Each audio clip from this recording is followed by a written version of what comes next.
Please welcome Sophie Hackford.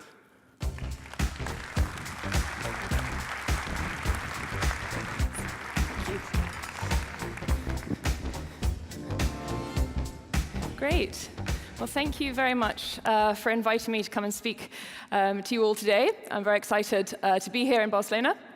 And I'm going to talk a little bit about 3 technology areas that I'm pretty excited about today. And that's a big question to ask a futurist. There's so much that I'm excited about that's coming down the track, whether that's the private space industry, whether it's quantum computing, which I'm going to talk about at the end, whether that's gene sequencing, which I've brought a gene sequencer with me just to give you a little sense of just how small some of the devices are getting now.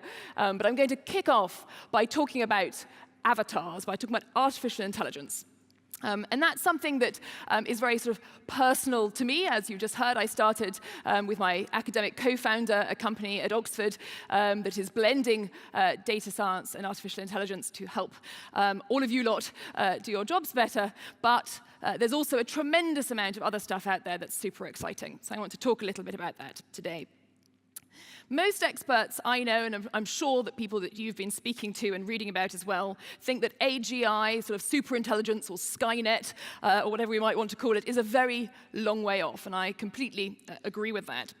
However, I do think in the near term we're going to be surrounded by lots of different types of narrow intelligence or of boring AI, as you've just heard on stage here, sort of discrete or bounded tasks that are very good at doing very specific things. What Kevin Kelly called a galaxy of different intelligences, plural, that'll be around us.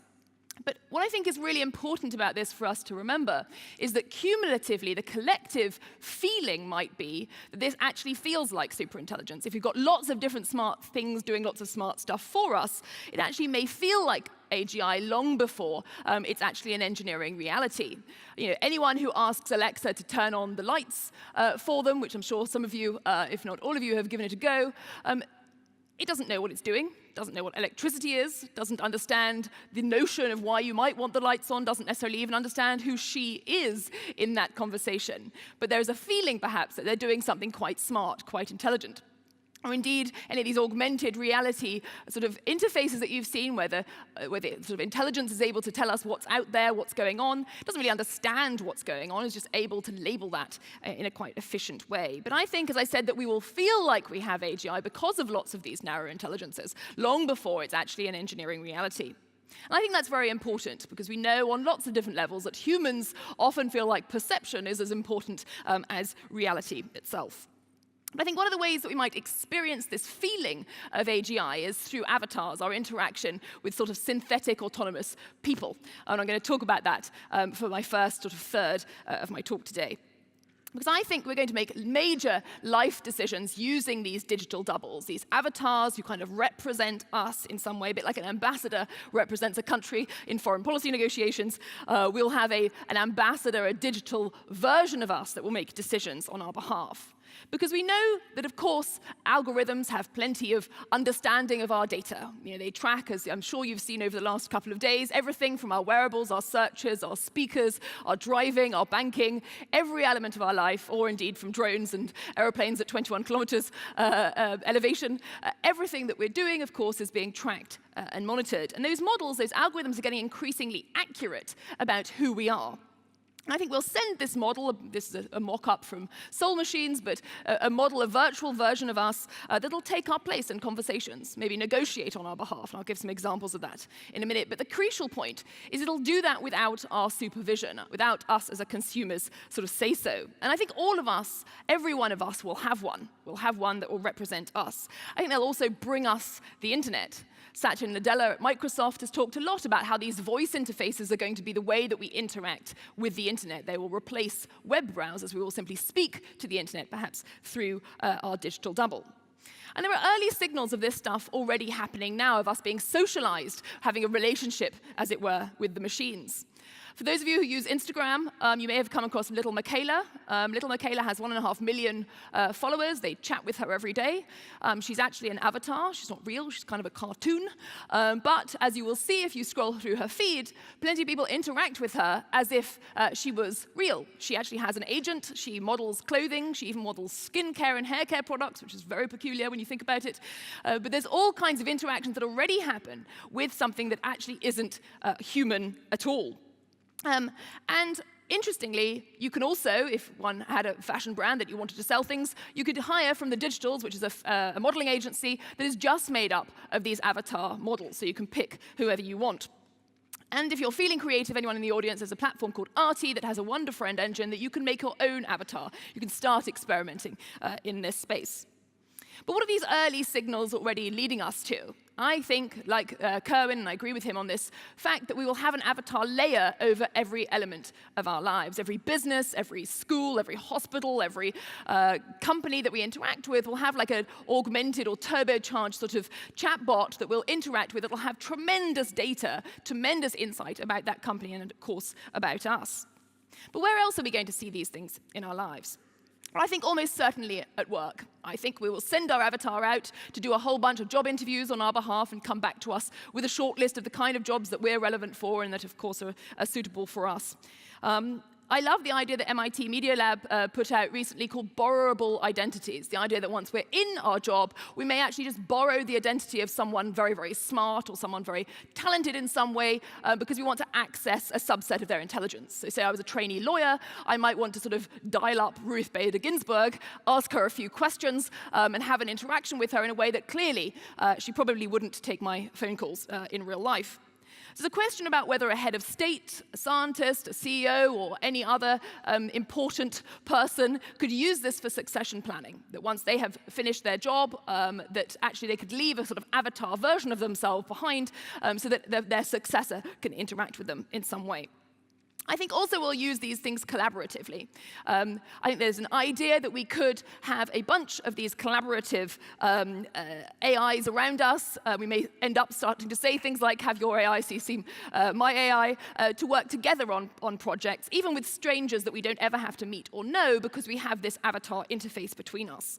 And I think companies are going to have to get used to autonomous hires, autonomous consultants, sort of avatars in the workforce in ways that are clearly quite challenging for things like IP and others, because there's questions as to where that belongs. I think we may also ask them about our finances. I think it'll be a great way to interact with my bank account would be to talk to it. Can I afford this month? Is this house a little bit above my budget? It might sit me down once a month and say, actually, you know, Sophie, you're spending a bit too much money on, I don't know, frappuccinos or sports cars or whatever. You know, give us advice on our financial situation.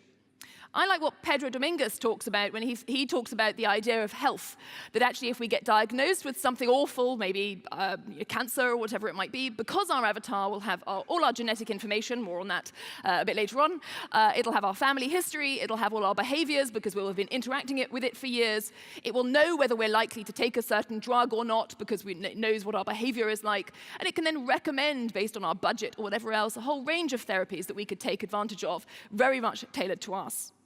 And beyond physical health, mental health, I think, will be dramatically changed by this. For those of you who have seen Andrew Ng's platform, it's called Wobot. It's a therapy robot. Millions of people have spoken to Wobot in the last year or so.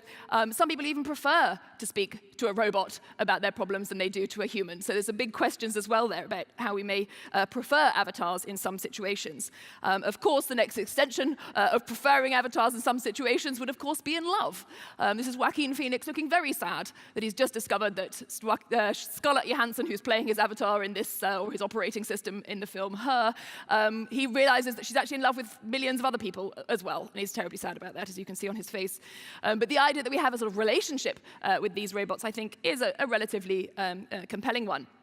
But more interestingly, perhaps, I've heard some people talk about the fact that it's very economically unsound to send humans into deep space, that actually will have avatars sort of on board rockets who will talk to us about what they're seeing while they're out there, sort of communicate with a ground control Alexa as well as with us. But the community of avatar watchers, of which there are quite a few now, talk about the fact that we will use this agent, this version of us, to make lots of variations of our life so we can optimize our real main life that we have. And I think that's a really interesting way to think about AI. It can do a whole bunch of things that we don't have the knowledge or expertise to do ourselves, and we can optimize our sort of one human life that we get. But of course, that means that we have to raise them with care. This, again, Soul Machines and their Baby X project, the idea that we may get a sort of baby version of this when we're born, and we will grow with our avatar with time. There's an additional layer on top of the autonomous humans that we'll be, or synthetic humans that we'll be interacting with, and that is autonomous companies in the marketplace. Companies that are just made up of software, of algorithms. Companies, of course, then that we can just talk to. You know, is this legal in my jurisdiction? Can you give me some intelligence on my competitors, please? Can you draw up this contract for me? The way to be able to talk to companies in ways that obviously we can't do at the moment. And there's a big question as well about the legal personhood of robots. At the moment, companies that are run by humans have access to certain rights, freedom of speech, the ability to sue, the ability to hire humans. Is that something that we should afford autonomous companies? And the robots that sort of run them as well are big and important questions for us to think about. In fact, there are lots of questions that we need to ask ourselves about having more of this sort of sentience around us, even though, as I said, I don't think it represents any kind of superintelligence or AGI. And the first question I'd like to think about is, if I have outsourced some of my spending to my algorithm, if I've said, actually, can you just go out and buy a whole ton of things for me on my behalf, I don't need to be engaged in the conversation about loo roll or toothbrushes or whatever, then perhaps companies should actually advertise or market to my avatar or the company that owns that rather than me. Because actually, if I'm not making a lot of those purchasing decisions, perhaps it's the avatar instead that should be on the receiving end of your marketing and advertising. A related question, of course, is then who owns my avatar? What company am I leasing it or borrowing it from? And as they come to embody a lot of our personal data, there are big questions about that. What can they own about us? Can they own what we see through our own eyes? Can they own our thoughts, or a lot of our very personal behavior? Where the IP is in that is a very interesting question. And Sherry Turkle at MIT, who does the sort of psychology of technology, talks about the big ethical questions about having so much of our data sort of owned in that way. And especially when it comes to law enforcement, because Google already, and as do plenty of other big tech companies, do release the amount of requests that come from law enforcement and other agencies. And you can see this is the second half of 2017 at the end. For the UK, there were over 3,500 requests from agencies for information that clearly in the old days, police would have had to knock on your door and have a search warrant to be able to look at your receipts or your photos or your biological data. Clearly, that is changing, and particularly if we start thinking about this sort of avatar, could they arrest and question our avatar about what we've been up to? But the final question, and one that is slightly more trippy, one could argue, is about this concept of digital immortality. I used to work for a guy called Ray Kurzweil, and Ray talks a lot about this idea that these avatars could become like our software heirs, that once we die, that our family could in fact carry on talking to us long after that event happened. Are we in fact being backed up in the cloud by these avatars, by this data? Are they actually us in digital or silicon form? And before you think I've totally lost my mind or joined a cult or something, there are a lot of people already investing in thinking about this digital afterlife industry, as it's called.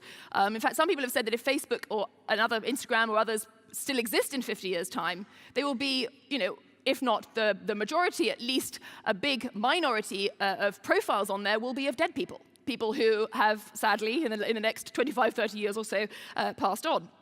Now, there are questions about this, of course, but one of them, again, from the MIT Media Lab that I really like, is a platform called Augmented Eternity. And the idea with this, and it's a sort of fictional product, but the idea to provoke us into thinking about it, is that you create a digital persona, a bit like a person in your address book, that you could just carry on chatting to. You can press on their face and talk to them, whether they are alive or dead. And again, before you think I'm going completely mad, a lot of the movie studios already, Star Wars franchise in particular, but by no means exclusively to them, already do 3D replicas of all of their actors.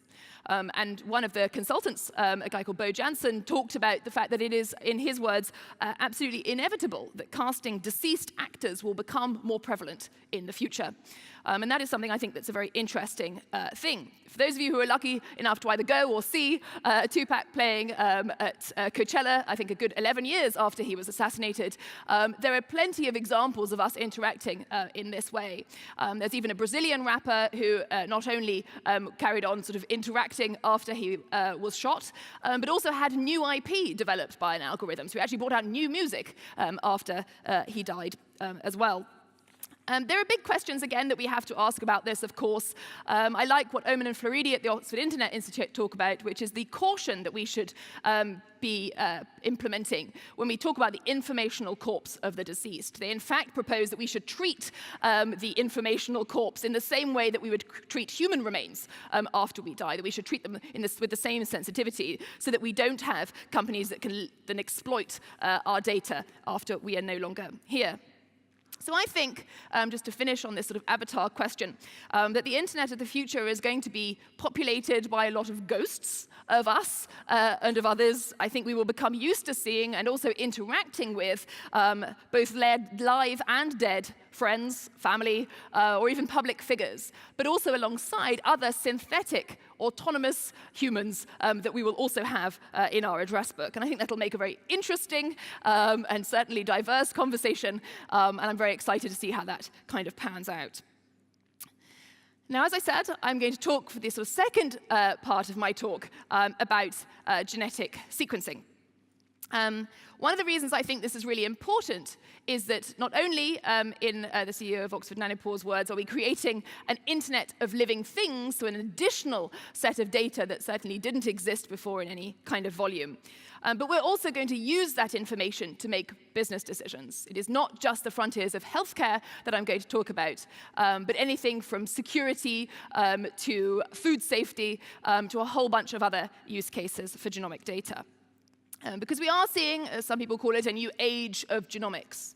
And that's being driven in large part by huge advances, both in the software and the hardware around the concept of sequencing. The tools today are, of course, as any futurist speaker has to talk about, millions of times cheaper and millions of times smaller. And as I said, I did bring with me one of Oxford Nanopore's sequencers. It's called the MinION.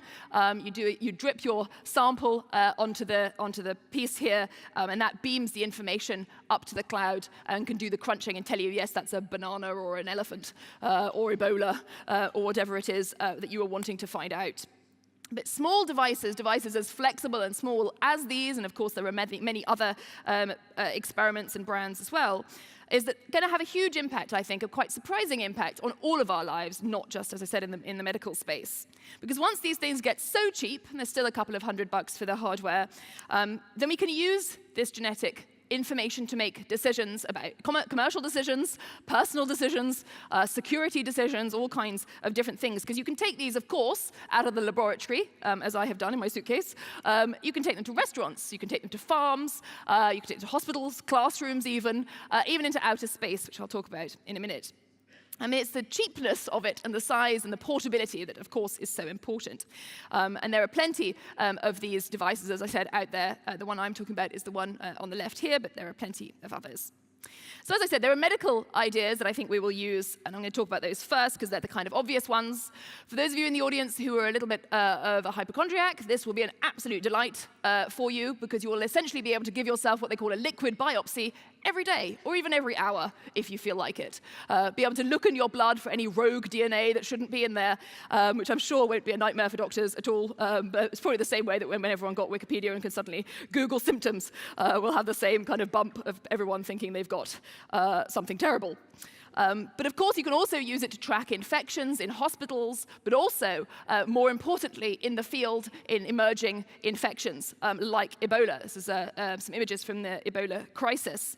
If you can have these on site, you can actually not just track that it is Ebola, but how, of course, those pathogens evolve with time. And that is a very important thing to be able to track in real time rather than wait for samples to come back from some remote lab in Geneva or whatever it might be. In fact, this device was was used last year, not this exact one, but used last year in March to do some real-time surveillance of an unexpected surge in Lassa fever in Nigeria. What they were able to determine almost immediately was it was an existing strain of Lassa fever, not some new crazy strain. And that was a very important thing to be able to figure out. And there are a lot of metaphors with software, which I'm sure you will feel very comfortable with. People talk about the fact that the A, T, C, and G components of DNA are like human source code. And then of course, in that case, if they are like human source code, that means we should, in theory, be able to send that source code, that digital information around the world seamlessly in the same way that we send digital information around the world. They call this biological teleportation, the idea that you could send the ingredients or the genetic makeup of a vaccine for a very specific strain of something by email. You could send vaccines around the internet. You could send the recipes of these things very, very quickly. And then hopefully, of course, as manufacturing and development of these happens more quickly, you can make those vaccines on demand, although, of course, we're certainly not quite there yet. But beyond medicine, and as I said, I think this is where the really interesting stuff starts. I like the kind of Sherlock Holmes element to this stuff, the idea that you could look in your Hoover and find out what's in your home or under your bed or in the fridge, which I'm sure could be completely mind-blowingly revolting. You could imagine a team of researchers popping into the finest hotels and seeing if that really is Wagyu beef, or if the grapes in that bottle of wine are what they say they are. You can imagine being a very unpopular person very quickly, particularly if you go to a restaurant on a date or whatever else. A quick spin around a supermarket that UCLA did a couple of years ago showed that actually a lot of the sushi was not what it said it was. And I'm sure that is just the beginning of a cascade of radical transparency on the food supply system. And on the slightly less palatable side, it's quite easy to wipe lots of value off your share price by not controlling the spread of pathogens across companies, as Chipotle and Oaxaca unfortunately saw here with norovirus and E. coli and all kinds of things. Things that you can test down to the specific supplier, the specific staff member, or whoever it might be. You can get very precise. I mean, the CDC, the Center for Disease Control in the US, prosecutes now very precisely using these kinds of devices. But there are lots of different non-food related ones. You can imagine at the port of entry when you come in to a border post that you could have DNA sequencing happening there. You could do water sampling for pollution. You could do air sampling for pollution, even with just an extension on your phone. I like the idea that in a supply chain, you can track high-value goods very, very carefully because you put what they call a DNA cocktail, some random, I don't know, carrot DNA and octopus DNA on something. It's quite difficult to forge that and keep that consistent along a supply chain. So you could do some verification with that, which is quite nice. You can do precision farming, which is quite important as well, particularly with climate change. But one of my most favorite versions of this is the fact that Oxford Nanopore has now done 1 billion base pair, sequence 1 billion base pairs on the International Space Station. Because our genomics, or our genetics rather, changes in zero gravity and some of the experiments about that, but also, of course, to see if we can find any alien DNA up there as well, which, of course, is far more interesting and exciting. So once this stuff becomes cheap enough, once it becomes easy enough to be able to do that, any of us pretty much could do it, I think we're going to use these devices baked into lots of processes and create enormous amounts of genomic data where we've never had it or used it before. As I said, to make commercial decisions, make societal decisions, security decisions, healthcare decisions. Of course, it also represents new threats. Of course, once you can start sequencing stuff, you can start thinking about how you could tamper with some of that, create harmful organisms, all that sort of stuff. But I think by and large, there's a tremendous opportunity to create this, as I said, this Internet of living things that my friend Raymond Macaulay says the era of genetic privacy is now over, but it does mean that we have this incredible transparency and accountability that we've never been able to precisely manage before. And I think that's a huge opportunity. Although, of course, as you guys, I'm sure, know more than anyone else, correlation and causation are not the same thing. And when I want to remind myself of the ease of which it is to talk about this sort of stuff, I go to spuriouscorrelations.com and I browse through the various things that are, of course, not at all correlated, but remind me that there must always be a sense check in your processes, because I'm fairly sure the age of Miss America does not correlate with murders by hot objects and hot vapors. I'm going to finish by talking about how we might be able to power some of the analysis of all of this big and is getting increasingly huge data. And I'm going to talk about quantum computing. If we think that AI is a buzzword, then quantum technology is a sort of exponential buzzword. They're sort of moving into super buzzword territory. I'm going to talk about as buzzwordy as it can get. I'm going to talk about quantum AI, I'm going to talk about quantum satellites, and I'm going to talk about the quantum internet. There's a lot of promise in a lot of these technologies, but there's a lot of huge unknowns. And I love the quote from Eric Brynjolfsson at MIT when he said that quantum computing is simultaneously here and not here. So if you ever, again, just want to have a more lighthearted view of all of this, there is still a lot that we need to learn, and there's still a long way to go. So academically, we do understand quantum mechanics quite deeply. I don't personally, but luckily other people who are much smarter than me actually do. And as a result of that, we're actually able to build technologies that can sit on top of that understanding, that can harness the quantum world in really interesting ways.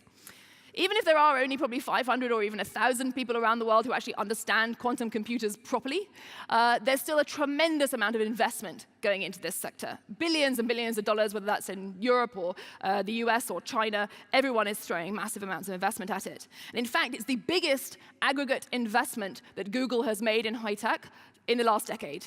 If you add it all up according to Cambridge Quantum. So there's a huge amount of money sloshing around in this. So it is time, as people say, to get quantum ready. The question then, of course, is why? Why do we need quantum computers?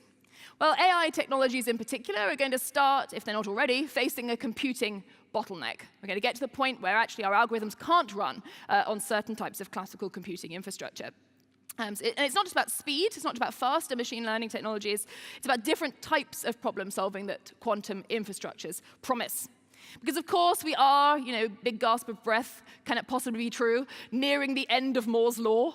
And as a result of that, as we get closer and closer to the sort of classical physical maximum of silicon chips, we're going to have to replace that with something else, with much more sophisticated and frankly very weird, as I will talk about in a minute, technology. And there are plenty of companies who are working to get this out of the laboratories into the real world. Quantum annealers like D-Wave in Canada, very small, sort of very special purpose machines, all the way up to people trying to build these massive quantum computers. And there's lots of different experiments happening. At the moment, a lot of it exists over the cloud, which is awesome. So lots of people can experiment with some of their stuff, either in research, but also for commercial reasons. Whether that's NASA, Lockheed, MIT, Alibaba, Google, Fujitsu, IBM, everyone's playing in this space. There's a huge amount going on. I really think it isn't about whether one will be built that will actually be competitive. It's just about a question of who and when. There's lots of software already floating about. I love to browse, although I don't really understand it. The Quantum Algorithm Zoo. I highly recommend you go and have a look around it. There are plenty of companies as well, like Rigetti, who's offered a $1 million prize, in fact, for the first person or team who can use some of their software and algorithms to demonstrate what they call the quantum advantage, the fact that you can actually use these machines in some sort of materially better way than classical infrastructure. But we're still nowhere near the quantum supremacy, which I think sounds like a Bourne film, but is in fact the moment that we will use to use quantum computing in a way that's much better for certain problem solving. I'm going to give you a quick bit of science because it's quite fun and it's quite strange, and if you can repeat it at dinner parties, you'll sound incredibly smart. The point about quantum machines is that at their heart, they have these things called qubits. And a qubit is just like a normal bit, except for a couple of very important reasons. The first is that, a bit like Schrödinger's cat, it can be both a 1 and a 0 at the same time, which is called superposition, and that's very important. And the second sort of special property that they have is what's known as entanglement. If I wiggle one over here, then it has a relationship with a qubit somewhere else. And because of those two properties, it means that we're actually able to do very, very complex problem solving in ways, as I said, that classical machines just can't do. They can take a lot of shortcuts sequentially rather than doing in parallel rather than doing lots of sequential calculations. But the problem is these things are incredibly delicate. The stupid thing, and God knows how you possibly explain this, that if you actually look or try and observe the quantum state, then they will decohere. So it's fine as long as you don't look at the experiments while you're doing them. Who knows why? You also have to keep them very, very cold, about 100 times apparently colder than outer space, in refrigerators looking a bit like this sort of thing. You also have to shield them from even one single stray of light that would upset the whole thing.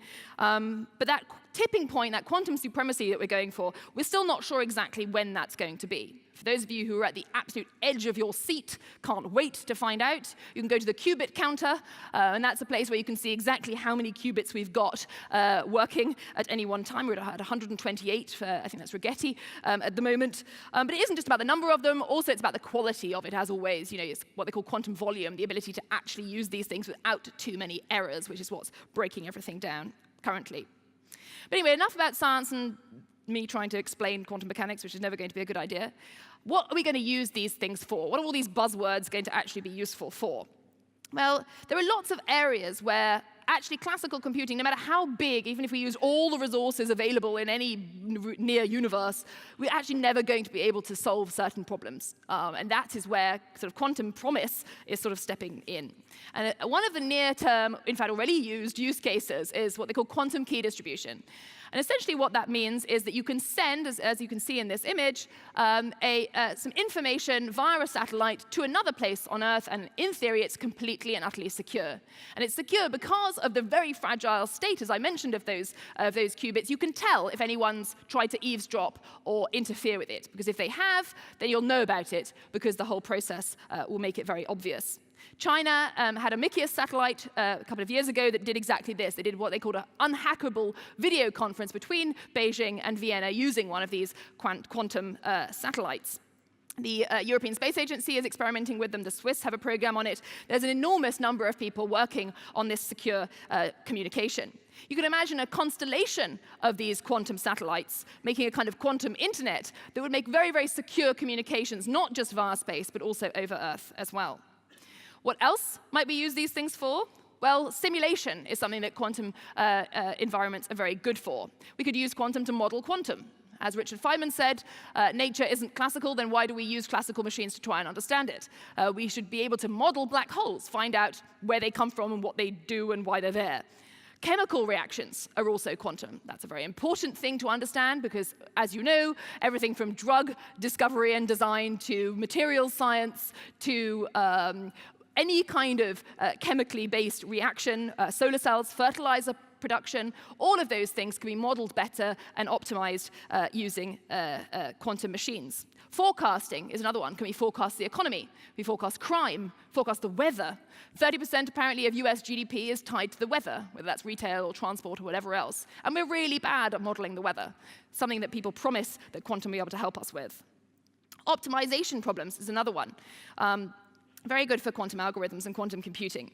Can we try to optimize the performance of batteries, for example? That's pretty much the holy grail when it comes to the future of transport. Can we use batteries better? Another one, of course, autonomous vehicles. How do we optimize the spread of autonomous vehicles across a city or across a country? Something that our classical computing is going to really struggle to be able to do at scale. But of course, also, as I'm here today at this conference, big data, sifting through huge, impractically large data sets and generate patterns in ways that classical computers really struggle to do because they're able to do it really at that microscopic level. And of course, the final one that I'm sure you will all have heard about is encryption. Because they're very good at factoring high numbers, we may be able to not just break a whole bunch of current encryption technology, but also create so-called uncrackable new encryption replacements, as it were. But of course, there are already people working on post-quantum algorithms, so as always, it's an arms race to see who gets where first. And of course, a bit like the genetic sequencing example that I gave, there'll be applications that we can't even dream of now, in the same way that it was very difficult to tell that the iPhone, one of the killer apps of the iPhone would be Uber back in 2007, 8. That was not something that was an obvious next step from getting a handheld mini computer.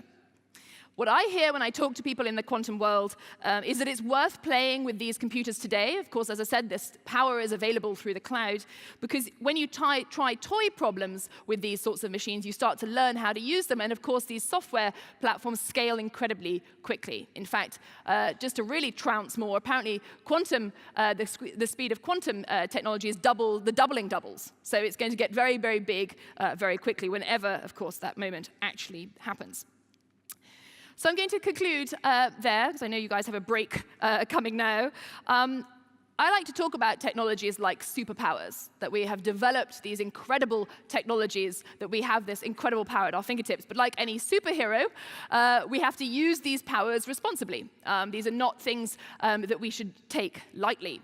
And I think we should be asking really big questions now about how okay we are with a lot of these big and very powerful technologies, so we don't sleepwalk into an undesirable future. I think we're quite good at talking a lot. Of course, I'm guilty of that too.